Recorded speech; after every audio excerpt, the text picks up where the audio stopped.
분담금 축소원에 현물로 내는 방안도 제안. 인도네시아가 한국의 차세대 전투기 공동투자 개발 사업 분담금을 낼 예산이 없다며 분담금 축소를 원한다고 거듭 밝혔다. 또 분담금을 현금이 아닌 현물로 내는 방안도 제안했다. 한국형 전투기 KF-X 전면부 기본 설계 형상 모습. 20일 일간 콤파스와 안타라 통신 등에 따르면 위란토 인도네시아 정치법률 안보조정 장관은 인프라와 인력 개발의 예산 지출을 우선시하다 보니 분담금을 지불할 예산이 없다고 말했다.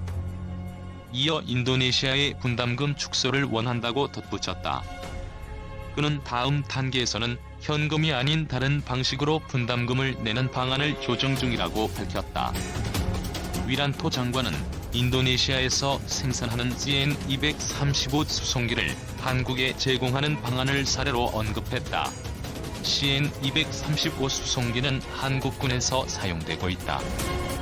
위란토 장관은 지난해 양국 대통령의 합의로 차세대 전투기 사업 분담금 재협상이 진행 중이며 자신이 인도네시아 측 대표로 참여하고 있다고 전했다.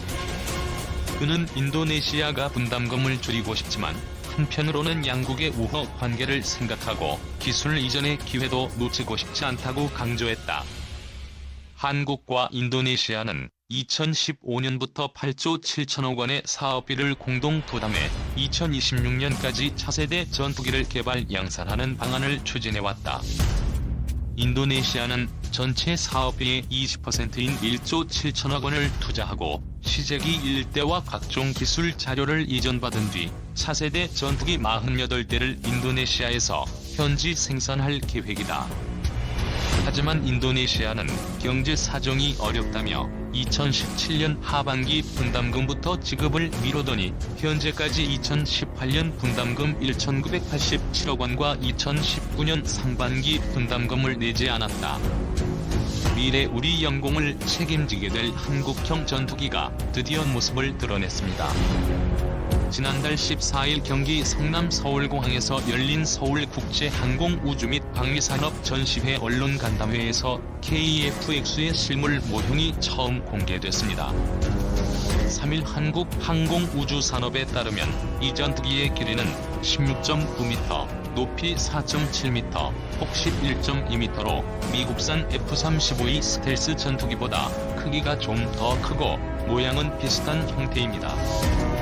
F-35A는 5세대, KF-X는 4.5세대 전투기이지만 KF-X의 운용 비용은 F-35E의 절반에 불과한 장점이 있다고 합니다. 현재 개발 중인 기능을 살펴보면 최대 추력은 44,000파운드, 최대 이륙重量은 25,600kg으로 최대 속도는 마하 1.81, 항속거리는 2,900km입니다. 최대 속도 마하 1.8인 F-35A보다도 높은 기동력을 목표로 하고 있습니다. 4.5세대이지만 운영비 F-35의 절반. 최대 탑재량은 7,700kg으로 기체 바닥과 날개에 10개의 파드를 설치했습니다.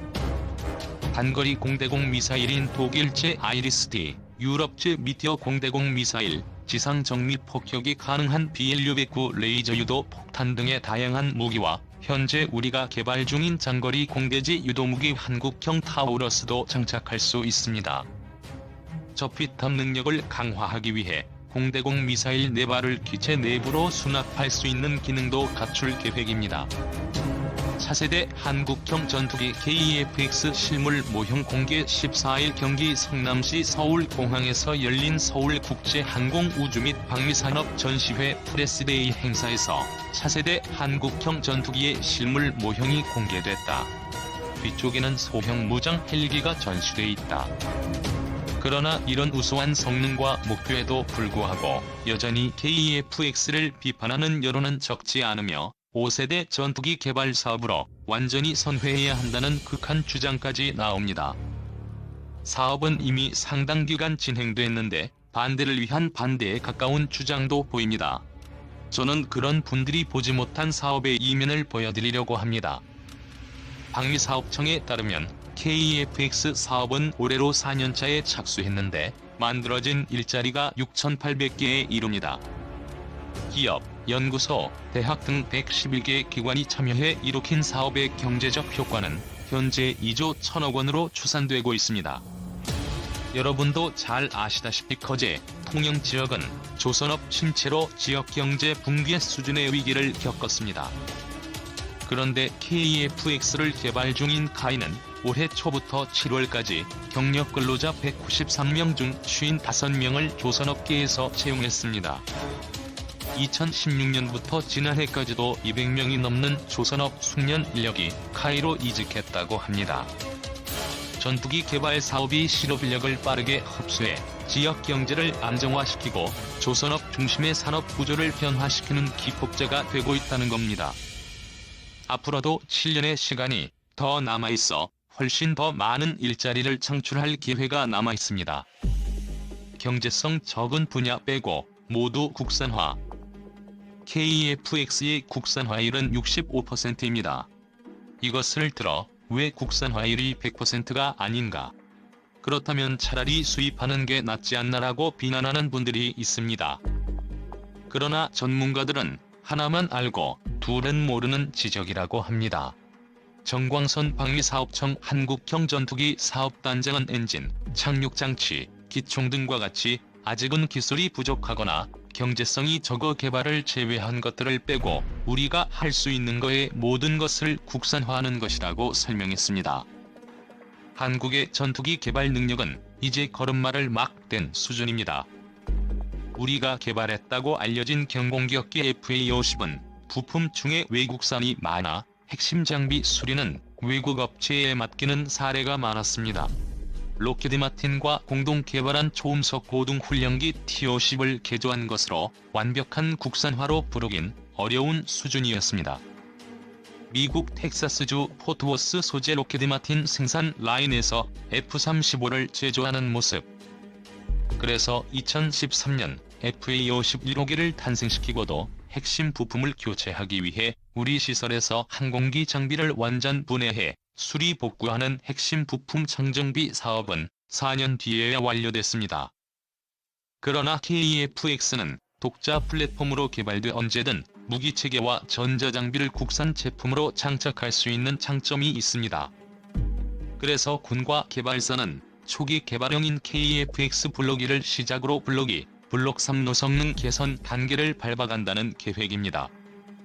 이 과정에 레이더 반사 면적을 줄이기 위해 무장을 내부로 수납하는 기능과 기체 표면의 스텔스 성능을 보강하고 무장과 센서, 레이더 기능도 계속 개선한다는 목표입니다.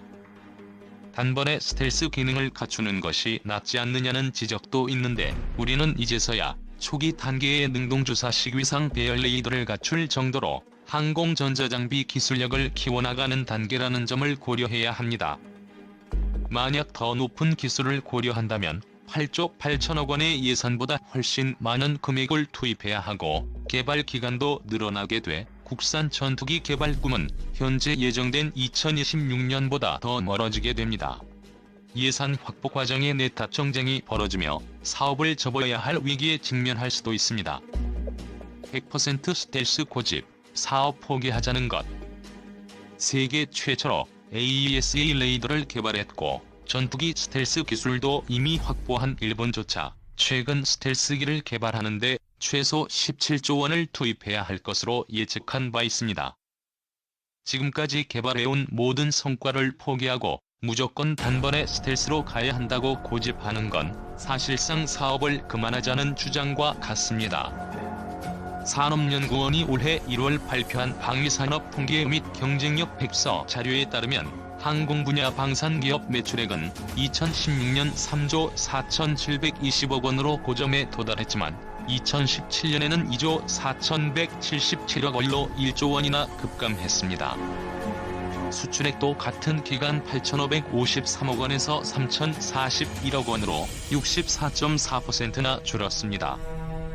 항공 분야는 2017년 기준 국내 방위산업의 매출액의 17.2%를 차지, 화력 다음으로 비중이 큰 분야여서 산업 전반의 위기감이 높아지고 있습니다.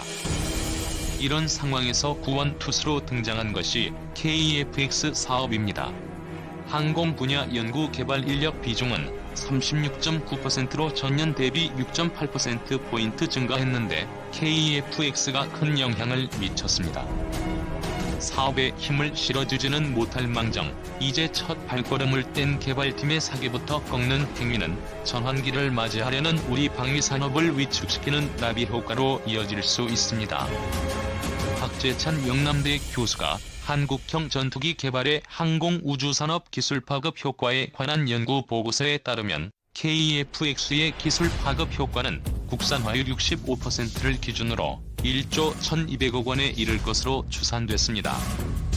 극초음속 전투기 기체 설계와 제작, 생산, 조립 등의 기술은 다른 항공기 설계와 비행적, 시험평가, 항공전자, 조종사 훈련 등 거의 모든 항공산업 분야에 영향을 미치는 것으로 분석됐습니다.